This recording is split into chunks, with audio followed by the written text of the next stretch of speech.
This is a Yamaha 5C mouthpiece that came with one of the baritone saxophones that I bought online, and plays very well. I've been using it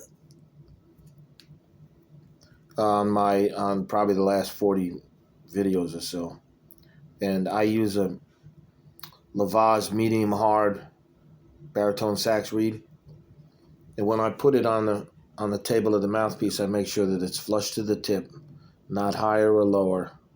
I've been hearing about higher or lower for years, but it doesn't work for me. Flush to the tip, and that makes sense to me. Perfectly flush to the tip. Make sure that it's perfectly centered, not to the right or the left. If it's to the right or the left, it'll feel like you got a huge leak in your horn. Make sure the ligature is securely holding the reed, perfectly centered, flush to the tip. Take your time doing this. This is very important.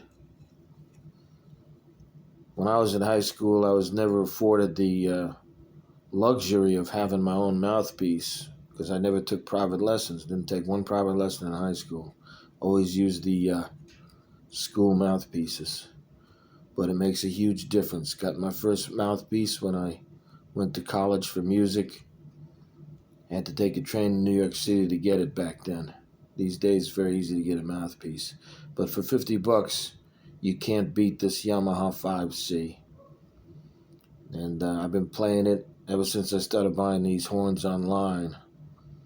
It's the first time I ever bought saxophones online. Only because my student was buying them, and I noticed he was getting them cheap. You can get horns in 2024 for a better price than I was getting them in the 1980s because of accessibility.